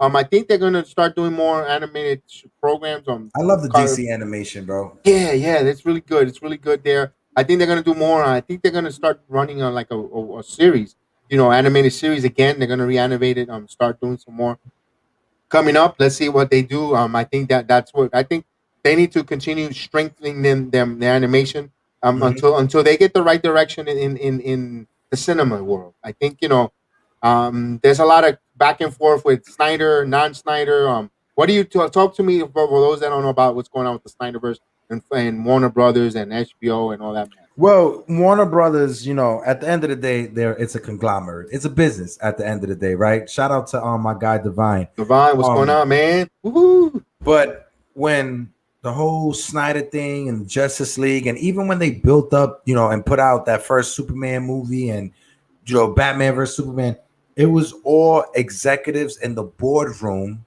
dictating, we need to catch up with Marvel. We need to catch up with Marvel and do what they're doing. What Marvel did was they literally put all their chips in the barrel with the Iron Man movie. They if the Iron Man movie missed and it didn't hit, we wouldn't even gotten anything else after that, because they literally pulled all their money and all their resources into that. So what DC needs to do is focus on a good first movie. It's too late in the game with everything that's been coming out. The Wonder Woman movie, to me, that one that came out was horrible. It was literally horrible to me. They need to use this Flashpoint movie to hit the reset button. Shout out to Flash. They need to use the Flash movie to hit the reset button. All the drama that happened with the actor that played Cyborg, shout out to him. First of all, shout out to my one former co-worker of mine. Him and Cyborg are literally best friends. So I've got a lot of inside details from him. I'm not going to release names and stuff like that, but they'll figure it out. But the way that DC handled that and his story, when you saw the Snyder cut, it made a lot more sense. Yes. His story is what carried the Snyder cut. And it's so sad that we saw, you and I, from watching it, we saw where they had to cut different pieces out of his story because they weren't able to film it, but you saw the how can you say it? Not treasure, but you could saw the meat of his story and what we saw, and it was they totally missed it. No, and one thing they needed. I'm sorry, Snyder wanted to do 2 movies, right? Why I brought up the executives for this reason, to prove this point only. Snyder wanted to do 2 movies, and he needed to do 2 movies. He wanted to do 2 movies, introduce everything into it, but the executives that were in charge at Warner Brothers, there was 4 of them. They got a bonus if they released the movie out at a certain date. And if they would have shot it in 2 parts, or would have released 2 parts like Marvel, like DC and Marvel did, it wouldn't have counted towards their bonus because it's not one movie entirely. They specifically needed him to cut the movie into 2 hours and release it at a certain date in order for those 4 execs to get their bonus check. That's literally all it came down to. That's why Josh Whedon took over that project. That's literally all it came down to. They wanted to get rid of Snyder because of the whole 2-part. He stood on his guns and did it. They used the situation that happened with his daughter and his daughter's passing to, oh, well, you're gonna walk away, cop. All right, no problem. You gotta handle what you gotta handle. This is too much for you, blah blah blah. And then they got Josh Whedon to cut it down into 1 movie so they could get their bonus. And they did the same mistake, my personal opinion, with Superman versus Batman, because the extended cut made the movie greater. Oh yeah, I did not. When I first saw it in the theatrical release, I was like, I waited, and I was so hyped, and I was like, because I'm a huge Superman fan. Besides the Jedi's and Star Wars, I'm a huge Superman fan, and I was looking forward to that movie, and I didn't. When I left the theaters, I was like, man, this is nowhere near Marvel. It kind of was like, wow, what a letdown. Especially, I knew Superman wasn't gonna die, but leaving in, they left him dead, and they teased that, but the storyline was like, what did I was forced. But then when you see the theatric version, the non-theatric version with the long extended play, they explained the story better. Was like, it was how Luthor set everything up, how everything was, how he made Batman dislike Superman. Explaining more with the lady from Ghana, why she came in this country, why her testimony, and why they testify him in court and all that. It explained it more. It's like, oh, it now makes so much sense. And all they did was, it was just like 27 minutes extra. Yeah, why couldn't you give us that in the theater? And it made the product good, and we were like, came out of there feeling great, because it was like, I left me like, what? Like, okay, and and it wasn't that I'm not gonna say I didn't like it. I just, it wasn't to the par that I wanted. I didn't get that wow factor from it. I said, okay, Superman, Batman. Affleck is still a good Batman, no matter what people say. I was skeptical in the beginning when they cast the role, because Christian Bale. But Affleck was a good Batman. He was a good Batman. To me, Affleck, and I'm be getting off soon just because I got to get me something. Yeah, we're wrapping up. But no. Affleck to me was the perfect combination of Bruce Wayne and Batman. Now, hear me out when I say this. Michael Keaton, in my opinion, is the best Bruce Wayne out of all of them that in the movie. He was the best Bruce Wayne. Christian Bale was the best Batman. Ben Affleck was the best combination of them both. Yeah, in my opinion. You understand when I say? Yeah. Okay. Yeah, both. Yeah.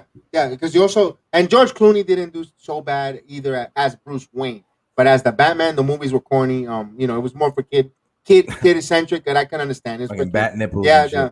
You can understand that with that, but and then we talk to the Justice League. Everybody complains, oh, it's 4 hours long. Like, it's a movie. Let it. And I totally enjoyed the Snyder's cut better than the first. Oh yeah, 100%. Justice League was like, that's another one. I was like, okay, like what? This Snyder cut made the movie so much better. It explained it. Dark Side, finally was shown and seen. And it left a chance for them to want to revisit and do a Justice League 2. Now is Dark Side gonna come after? And there's a plot behind it. Was more of a villain. You was more scared of Steppenwolf in this movie, and then the last one. Right. And then explain more of Superman. Not because he was in a black costume, but it just explained, bringing him back to life. It was more substance to the movie, and if you don't watch the comic books, it really explained the movie. Now, I guess they were afraid of, oh, it's 4 hours long. But hey, there's things people, well, you know, you telling me a person on a flight on a long flight, 3 hour, 4 hour flight will enjoy that movie because Not just that, bro. Not just that, but you gotta look at it like this. You got Marvel fans, right?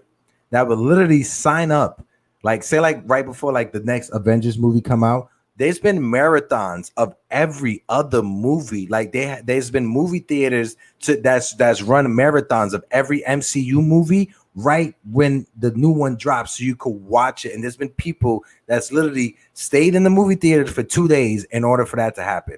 So this nonsense of, oh, we can't. No, you could do a 3-hour movie. The reason why they don't want to do a 3-hour movie is because they need the money. They need to show it in the theater every day as much as they can. So if they could show the movie 30 times in the theater off of a 2-hour movie, they got to do it. Why cut it down to 20 times because you add 3 hours? Right. That's it. And also, my final point of the night was there was a report where Disney streaming is bowing down to the narratives. What I mean, the narratives is the movie theater company productions. They are complaining that Black Widow made $60 million plus on the stream network, on the platform, and the movie theaters didn't come close to making that money. Well, it is a goal. We are still in a pandemic, and though we got a vaccine out, but people are still skeptical. We want to lock them into a room, an auditorium with hundreds of people at the same time to watch a film, where you have the convenience at home and pay the $29.95. Now they say that they might not stream Shang-Chi in there or any other of their streaming services from Disney, from movie theaters to their services. I'm sorry, were the movie theaters like were they on strike and protesting when the movie theaters and the cinema took over the drive-in movie theater? I'm sorry, industries change as time and technology change. So the drive-in movie theater was a big part of American society at one point. Then the actual cinema came, the actual movie theater came, and those cinema owners and movie theater owners did not cry or bat an eye for the drive-in movie industry when it failed. It's just like, you know, like if you're somebody that's like, oh, we can't go green energy because of the oil industry. It was the same. Like, you'd be crazy if you're somebody that'd be like, but what about the horse and buggy industry? What about the horse and buggy workers? No, technology changed, industry changed, and times changed. So if we have the ability, like you said, I'm more comfortable sitting back and watching it at my home, right or wrong. I agree. You know, you could pause it. You could make dinner. I purchased it today when I came home from work. I sat down. I put some popcorn.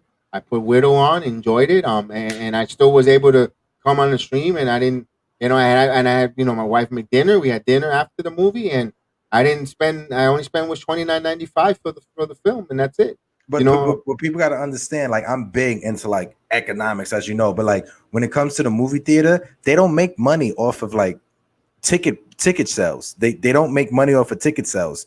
95% of revenue for movie theaters come for the junk food that they sell. Yeah, the concessions, the overpriced concessions. That's where they make their money. They don't make their money off of ticket sales. I think it's like 10. I think they make 10% off of ticket sales for the first 4 to 6 months that a movie is in the theater, and then it's a 50-50 split. Right. So they're going back and I think Disney caved. I think Disney is not going to stream no more of the movies directly to you. But HBO Max will continue doing. They haven't budged to a narrative, and good for HBO for standing their ground and putting there that production. No, well, the reason why Disney didn't do it is because like Disney had to come out of pocket and pay Scarlett Johansson some money, because in her contract she's entitled to ticket sales. So right. I know just that. Just like with the baseball players and the NBA players, you're entitled to like a percentage of those future earnings. Now, if a global pandemic is happening, you have a contract that has nothing to do with you. You still get a part of your money. So Disney came out of pocket. Now with DC, they don't have those. They don't have actors in big contracts like that with Marvel. So DC is able to do it. With Suicide Squad, you think they're going? And the only actor that probably has any cachet to be able to do that is Idris Elba. But Idris Elba hasn't been in anything big in how long? Margaret Robbie.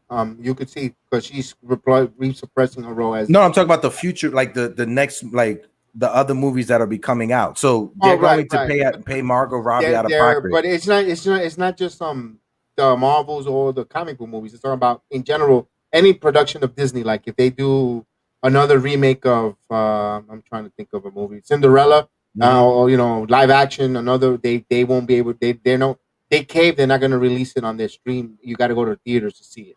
So I think that I don't know if it's set in concrete, but they reported $65 million of gross earnings with the streaming and the movie theater owner industry. Was like, whoa, wait a minute, you make this, and because you're taking from us, from because you're streaming, you're giving that convenience, and you're taking the movie theater experience from us. But they also got to see that people don't want to be together in an auditorium yet.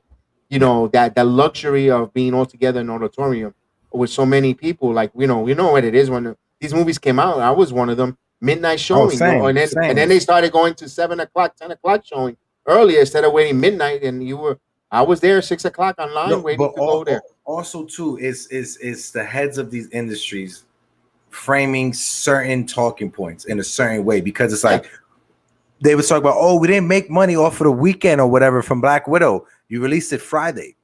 Wasn't the weekend before? It didn't start on Wednesday. They would release movies Wednesday midnight, so Thursday. Right. So technically, you're buying them on Wednesday. So you had Wednesday, Thursday, Friday, Saturday, and Sunday. That was your box office. Now it's just Friday, Saturday, Sunday. You see how they're able to trick the game. And at the same time, I seen that same report with Disney showing like how much they made. They didn't let anyone know how much they made internationally. box office they didn't release the international box office unless of international. Then the theaters are, I don't know, we don't know, because I don't know. But box office numbers include state size and international.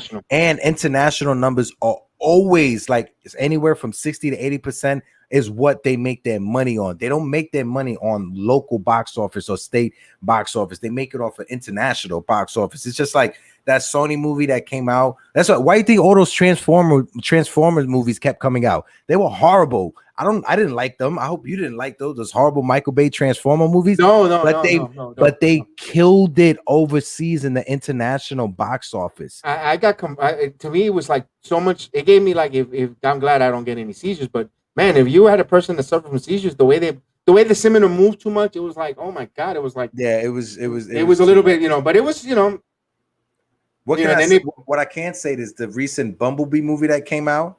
Now, and that one I haven't seen it. It wasn't a 10. It wasn't a 10. I would give it a solid 7 or 8.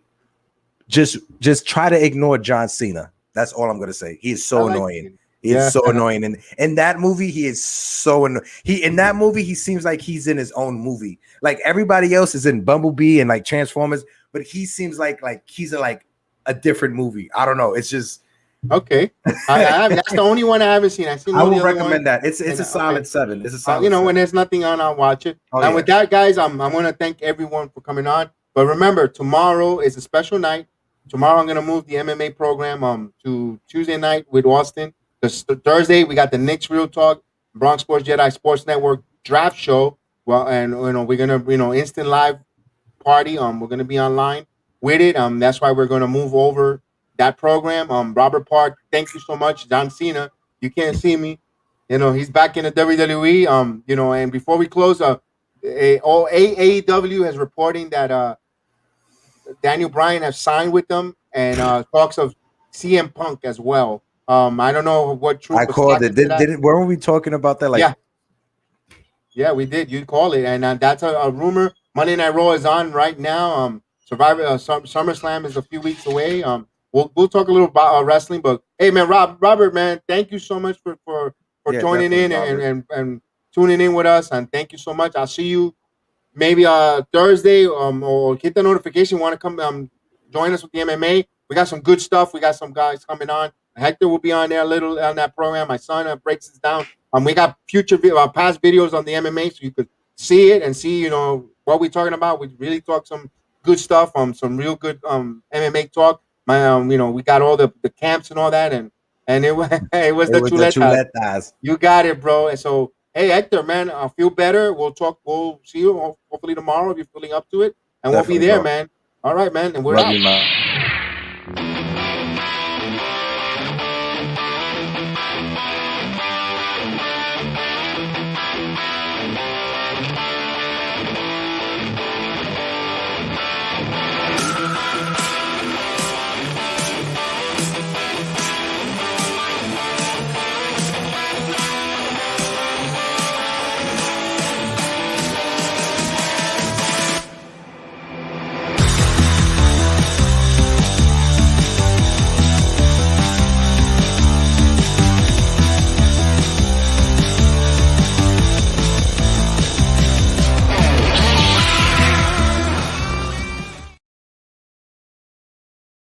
Thank you, guys. Have a good evening.